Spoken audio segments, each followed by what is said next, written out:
അങ്ങനെ ഫിനാലെ വീക്കിലെ final day voting updates ആണ് നമ്മളിപ്പോൾ പറയുന്നത്. നിലവിൽ 6 പേരാണ് നോമിനേഷൻ ലിസ്റ്റിലുള്ളത്.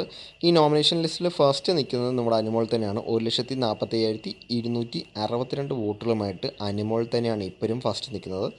തൊട്ട് പുറകെ നമ്മുടെ അനീഷുണ്ട്. 1,43,739 വോട്ടുകളുമായിട്ട് അനീഷ് തൊട്ട് പുറകിൽ തന്നെയുണ്ട്. അനുമോളുടെ രണ്ടാം സ്ഥാനത്ത് ഇപ്പോൾ ഉണ്ട്. നിലവിൽ മൂന്നാം സ്ഥാനത്ത് യാതൊരു മാറ്റവുമില്ലാണ്ട് ഷാനവാസാണ് നിൽക്കുന്നത്. 1,30,292 വോട്ടുകളുമായിട്ട് പുള്ളിയാണ് നിൽക്കുന്നത്.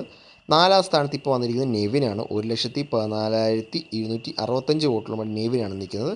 അഞ്ചാം സ്ഥാനത്ത് അക്ബറാണ് ഇപ്പോൾ വന്നിരിക്കുന്നത്. 1,12,937 വോട്ടുകളുമായിട്ട് അക്ബറാണ് ഇപ്പോൾ നിലവിൽ അഞ്ചാം സ്ഥാനത്ത് നിൽക്കുന്നത്. ഏറ്റവും അവസാനം വോട്ടിങ്ങിൽ ഇപ്പം നിലവിൽ വന്നിരിക്കുന്നത് നമ്മുടെ നൂറയാണ്. 1,14,270 വോട്ടുകളുമായിട്ട് നൂറയാണ് ഇപ്പോൾ വന്നിരിക്കുന്നത്. എനിക്ക് തോന്നുന്നു ഇന്നലത്തെ എപ്പിസോഡിൻ്റെയൊക്കെ ആ നെഗറ്റീവ് കാരണം തന്നെയാണ് വന്നിരിക്കുന്നത്. ഇപ്പോൾ നിലവിൽ ഡേഞ്ചർ സോണിൽ നിൽക്കുന്ന രണ്ട് കണ്ടസ്റ്റൻ്റ് എന്ന് പറഞ്ഞു കഴിഞ്ഞാൽ അക്ബർ, നൂറ. ഇവരിൽ ആരെങ്കിലും ആയിരിക്കും ഇനി അടുത്ത എവിക്ഷനിൽ പോകാൻ സാധ്യത. എന്തായാലും നമുക്ക് നോക്കാം. കൂടുതൽ അപ്ഡേറ്റ്സിനായിട്ട് നമ്മുടെ ചാനൽ മറക്കാതെ സബ്സ്ക്രൈബ് ചെയ്യുക.